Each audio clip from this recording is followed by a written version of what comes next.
So to any viewers on my channel, y'all know most of my content mainly revolves around anime and manga, but with it now being over a year since my Beyblade video came out, I thought it would be an appropriate time to talk about another one of my personal favorite childhood franchises. And as you read by the title, I'm talking about Pokemon. Now when it comes to Pokemon, I could talk about multiple different things, whether it be the anime, the manga, or even the card game. But today, I'm specifically talking about the main series games. Now these games are undoubtedly my favorite thing to come out of this franchise, with each generation having at least something special about them, with Gen 1 being classic status and giving the franchise a strong start, Gen 2 and Gen 3 expanding the world and giving us our first proper post games, and even the 3DS and Nintendo Switch generations, while not the greatest games ever, they still have things about them that I really appreciate, like X and Y introducing Mega Evolution, or even Sword and Shield introducing Gigantamaxing. But out of all the games, my personal favorite ones come out of the DS era. Diamond and Pearl were really great additions to the franchise, along with Platinum, especially Platinum. They had a great story and absolutely abundant post game, and one of, if not the most iconic champion battle with Cynthia. Then you have the Gen 2 remakes, Heart Gold and Soul Silver, both of which improved in areas that the original games were lacking in, along with adding even more content. It also had the partner Pokemon mechanic, which basically allowed one of your Pokemon to follow you around, and this is something that when looking back at it was genuinely ahead of its time. Oh, and I can't talk about the Gen 4 games or the Gen 2 remakes without mentioning the music. I mean, don't get it twisted, this franchise has always had good music, but dog, Game Freak absolutely snapped when they did the OSTs for these games. The amount of variety and different vibes that they're able to catch is insane, especially with Diamond, Pearl, and Platinum. It can go from calm and peaceful tracks like Route 216 or the Lake OSTs, to your intense and hard-hitting tracks like Giratina's and Cynthia's themes. They even managed to capture creepy OSTs well, like with the Old Chateau or the Distortion World tracks, which do really well at enhancing the ominous atmosphere of these two locations. The Gen 2 remakes as well have their own fair share of great tracks. Of course, they're all remade from the original games, but they sound so good, like the Champion OST or the National Park themes. Again, doing really well at capturing different vibes. And honestly, I think all these accomplished in terms of bringing new things to the franchise, along with making them interesting, and they truly deserve their own videos. But today, however, these aren't the games that I want to focus on. As most of you know, these aren't the only main series games that were on the Nintendo DS, because in 2010, Game Freak would go on to make another main series generation, and these would be the last ones added to the console. And of course, these games would go on to be Pokemon Black and White. Now I know there's like a billion videos talking about this generation already, but I'm gonna add my 2 cents in anyway. Over the past year and a half, I've replayed all the Generation 5 games, mainly for nostalgia purposes, and I think it's safe to say that this is still my favorite Pokemon generation. Now these games will go on to be huge game changers for the franchise. It focused a lot more on its plot and story compared to other Pokemon games, even getting their own direct sequels, Black and White 2. Game Freak also experimented with a lot of new things in these games, like its graphics sort of being this hybrid between 2D designs mixed in with 3D elements. These were also the first games to have animated in-battle sprites, and also the first generation to introduce not just double battling, but triple battles, along with introducing new seasons, merging the Poke Center and the Pokemart together, and being the generation with the most new Pokemon at a whopping 156, just 5 more than the first generation. As you could tell, Black and White was just packed with new things, and it was really like a soft reboot for the franchise, and I think they executed a lot of this new stuff really well, which looking back at it now, it's kind of crazy just how much these games got absolutely dogged on when they first came out. Some people weren't too big on the newer mechanics, or the fact that you could only use new Pokemon within this region, but another huge complaint was the Pokemon themselves, mainly when it came to their designs, with Garbodor, Trubbish, and the Vanillix line being some of the biggest targets, which while not being the greatest designs ever, Pokemon has always had a history of questionable designs. I mean, Muck and Grimer are literally just purple sewer sludge, and Voltorb and Electrode, which are literally just Pokeballs with eyes on them, which is crazy because I think Gen 5 did this whole concept better with Fungus and Amoonguss. Another reason that I think this generation got a lot of hate was because of the anime. For some reason, Ash's character was dumbed down so much that he just felt out of character. Along with a lot of other questionable writing decisions, the Black and White anime is pretty looked down upon. But over the past several years, the opinion on Gen 5 has completely shifted, and it's a lot more positive now. Now getting into the actual games themselves, this generation takes place in the Unova region, which is based off the great old US of A. Now both Black and White are huge games. The main story is a bit longer than most other Pokemon games, and you also have the post-game content, which contains a whole plethora of other things. Black and White 2 are also huge games, but I'll get to those later. Anyways though, Black and White starts off like most other games in the franchise. You choose who you want to play as, in this case it's Hilbert or Hilda. Then you choose your starter. For me personally, I'm Team Oshawa all day. And then you get introduced to your rival, or shall I say rivals, because this is the first main series game to have multiple rivals, with Charon and Bianca being the main two throughout the games. Charon is similar to most other rivals in previous games, in that he wants to get stronger, get all the gym badges, and of course become champion. Bianca on the other hand, while she does start off as a trainer, she slowly starts to question more if she wants to continue this journey, and even her father tries to convince her to stop, but she continues nonetheless, though she does eventually start working for for the professor this generation, Professor Juniper, and we see more of that in Black and White too. Overall, I think they're both well-written characters, especially with this being Game Freak's first time doing the multiple rival thing. Now, after leaving the first town, we very early on into the game get introduced to the main villain group, who is no other than Team Plasma, along with their leader Getsis. Now, compared to all the other villain groups in this franchise, Team Plasma is definitely the most extreme. These guys are straight up T-words. I don't know if I can say the actual word on YouTube, so we're just gonna call them that. The main goal is to liberate all Pokemon, which doesn't sound too bad on paper, but the methods they use in trying to do so are a bit much to say the least. After this first interaction though, we're introduced to our third rival and the son of Getsis, N. Now this guy, I ain't even gonna lie, genuinely top 3 rivals in the franchise, and y'all are gonna see why later on in the video. As a matter of fact, I'll come back to the story later on. I kinda just wanted to get the basics out of the way first. Now I'm gonna talk about my personal favorite things about the game, starting on the graphics. I briefly mentioned earlier how Game Freak experimented with both 2D and 3D and mixing them together, which they did a bit of in Heart Gold and Soul Silver, but I'd say here they really perfected it, and I gotta say I really do love this style. And I feel like it's really at its best when looking at some of the cities and towns. You got places like Nimbasa City, the Stralton City with its giant airplane runway, and of course you have the Virgin exclusive post-game locations, Black City and White Forest, which while not having the most content within them, from a visual standpoint, I think they look really cool. But out of all locations, undoubtedly my favorite has to be Casellia City, basically Pokemon's version of New York. This place is huge and there's so many things you can do within it. What's also cool is that there's constantly people walking around in the city. Usually in Pokemon cities, the NPCs just stand around. So seeing this for the first time with such a switch up was so damn cool, along with the fact they have their own dialogue when you walk past them, which just adds so much more life to this place. Another area I think the graphics really shine in is the Pokemon gyms. A lot of the gym puzzles show off how well blended the 2D and 3D aspects are, and they do really well at matching the gym type, like the flying type gym literally shooting you into the air, or like the dragon type gym where you have to walk over these dragon heads. Speaking of gyms though, the gym leaders this generation were so memorable for me. Leaders like Alyssa and Clay, who's literally a whole cowboy, were some really fun characters. Some of the gym leaders also had some really memorable battles, even though I was getting cooked in some of them. Like no bullshit, Lenore's Watchhog was literally the bane of my existence at one point. I also do want to give a quick mention to the Elite Four this generation, each of which are iconic in their own right. They have pretty cool designs and also have really cool aesthetics, but the cherry on top with them is the music that plays during their battles, which I currently have playing in the background. This track is a certified banger, and it perfectly captures the intensity of their fights. Speaking of music though,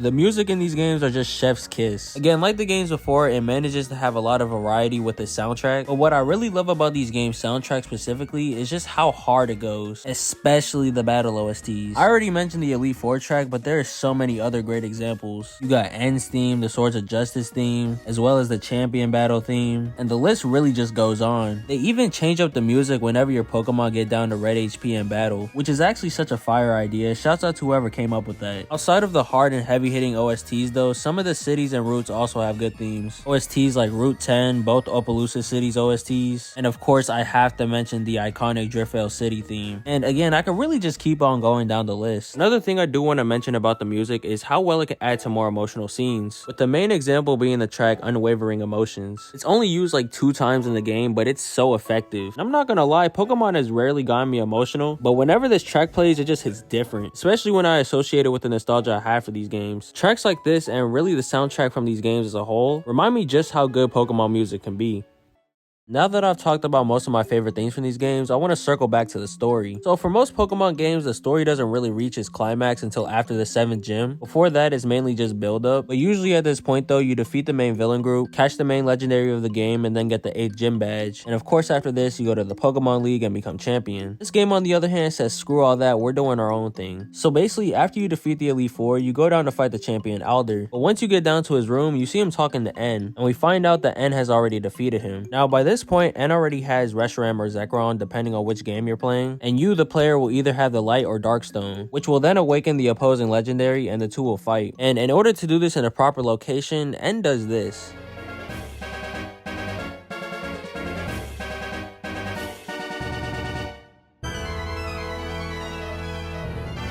just casually brings up a whole castle from the ground. This is some high level aura right here. Anyways though, once we enter the castle, we are greeted to the Team Plasma sages, but before they can do anything, all 8 gym leaders come through to help us out, which has to be one of my favorite moments from the game. After this, we go around the castle and find some really interesting lore, not just about Team Plasma, but N as well. And his backstory is pretty twisted. For most of his life, he was pretty much isolated from humans by Getsis, with the only other real contact from people being his 2 foster sisters, Anthea and Concordia. And the reason Getsis did this was so N could have a negative perception of Pokemon trainers, which would turn out to be a success, and we see the effects of it throughout the game. So yeah, pretty tragic childhood. But this leads into the main reason why he wants to have this final battle with you. He wants to challenge your ideals with his and see who's right. So once you reach the top of the castle, awaken your legendary, whether it be Reshiram or Zekrom, and fight against him. After you win the battle, Getsis appears and reveals that he was only using N, and that his true main goal was to make the region his own. He then challenges you to a battle, and once you beat him, N talks to the player one last time. He says that through fighting against you and seeing how you treat your Pokemon made him realize that humans and Pokemon can have strong bonds with each other, and that not everything is so black and white. After this, N thanks the player and gives his final farewell before flying out of the castle, and the game rolls credits. Now y'all see what I mean when I say that N is one of, if not the best Pokemon rival. There's so much depth within his character, and the themes that it covers were handled so well, and it's really just one of the many things that make Pokemon Black and White so peak.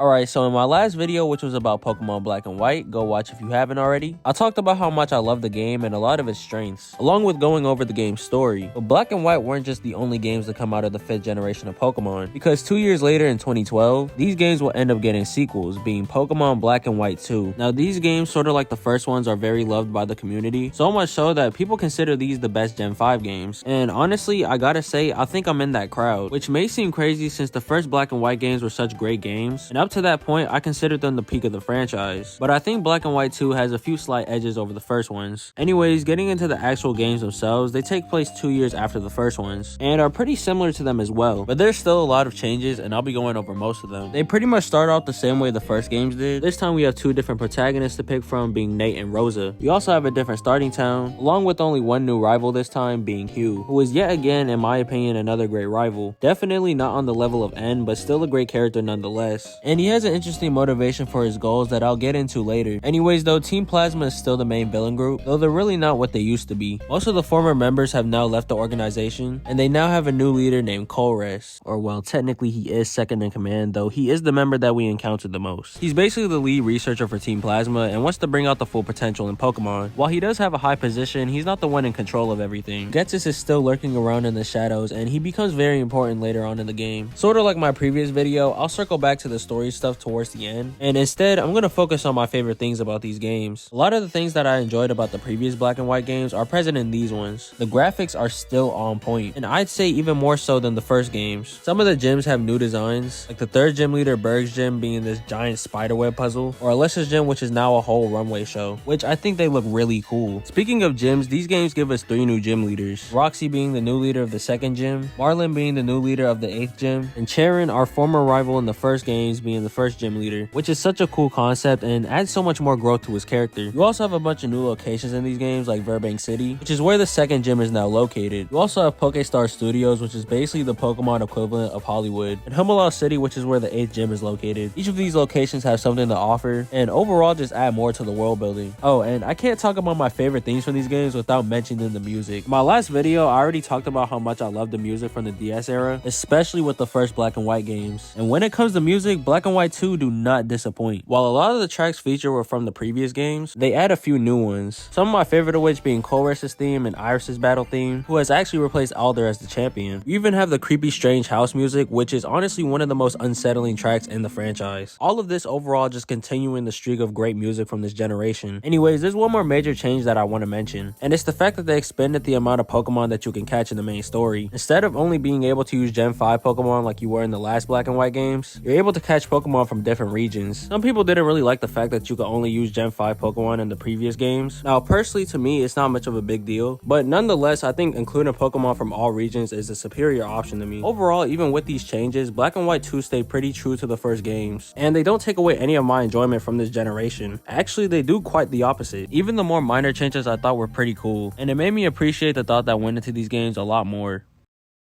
Alright, time to circle back to the story. So sort of like the first games, the big climax doesn't happen until after the 8th gym, though there are a few things that happen before it that I do want to mention, starting with Team Plasma. In the first Black and White games, their main goal was to liberate all Pokemon, but since they've been defeated and most of its members aren't part of the organization now, their main goal has changed. Now they want to freeze over the Unova region by using the legendary Pokemon Kyurem, which is one step in Ghetsis' plan to take over the region. After you beat the 8th gym in Humalao City, you board the Team Plasma ship with Hugh to take them down. After you go through a bunch of grunts, you eventually encounter Colress and defeat him. You and Hugh also fight against the Shadow Triad, who are key members of Team Plasma. Oh, and I guess now would be a good point to talk about Hugh's motivation and why he hates Team Plasma. A few years before the game takes place, Hugh's younger sister was given a pet Purloin from their grandfather, but at some point the Purloin would get stolen by Team Plasma and wouldn't be seen again. Since then, he's held a grudge against them. Though on the ship we do get the Purloin back, though when we receive it, it's no longer a Purloin and has evolved into a Lipard, but Hugh still takes it anyway, and after the climax he does give it back to his sister. Anyways though, Team Plasma takes Kyurem out of the ship and brings it to the giant chasm, and when we get off the ship and get down there, we see Ghetsis, who is ready to finish the job in freezing all of Unova. He explains that this is the place where Kyurem's power resonates, and after all this, he commands Kyurem to attack the player, but before it can hit, this happens.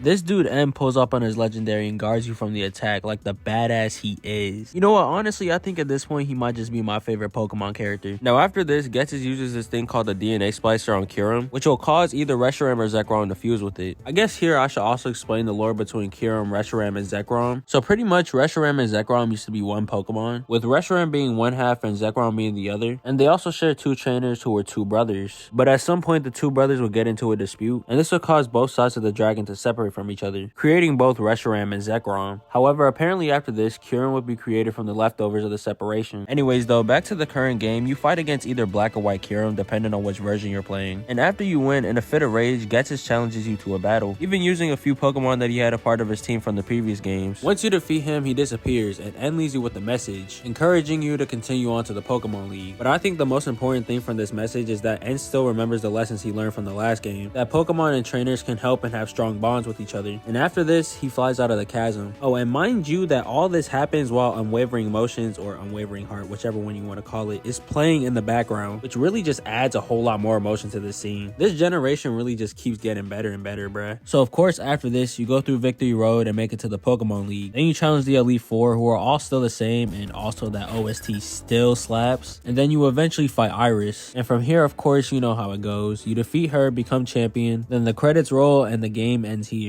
Is what I would say if the game really ended here. I feel like it would low-key be a disservice not to mention Black and White 2's post-game, because there is so much you can do within it. Now I know in my previous video when I was talking about the first games, I hadn't really talked about the post-game that much. I very briefly mentioned White Forest and Black City, but that's really about it. I didn't even get into the fact that you could still challenge Alder and even catch Kyurem. Overall, the Black and White post-game was pretty solid, but the sequels took things to a completely different level. Black and White 2 has one of, if not the biggest post-game in the franchise. You know what, I'm gonna just speed through some of the things that you can do real quick. There's a whole side quest where you can go back to Dragon Spearow Tower and catch either Reshiram or Zekrom. You can visit Nacrene and Straighten City, which were the original locations of the first and second gyms. You can battle against the former champion Alder, as well as his grandson, which you can do in White Forest or Black City. These two places have also gotten upgrades since the first games. Oh, and speaking of battles, you can fight N in this game and even spend time with him, as well as going around his old castle. I really like the fact that Game Freak is still adding more to his character, even with him not being a major focus in this game. And all of this content isn't just one post game. But wait, I'm still not done. I haven't even mentioned the numerous legendaries you can catch, the many other side quests you can complete, or the fact that you can finish an entire dating sim, etc, etc. You can kind of start to see why this post game is so worth mentioning. But out of all things to do in this post game, my favorite thing has to be the Pokemon World Tournament. Now technically you can access this before the post game, but each time I play Black and White 2, I've done it after the main game. The Pokemon World Tournament is basically what the name says. Here you're able to battle against trainers from every region introduced up to this point. Whether it be random trainers, gym leaders, or even champions, they're all here. You can even battle Bianca, who hasn't gotten much action since the last games. This is another thing that I think was genuinely ahead of its time. It was such a fire addition, and we haven't really seen anything like this since. Or well, at least not to this magnitude. All of this content really just goes to show how big these games were. And overall, I think it's really just a testament of how good the post games during the DS era were.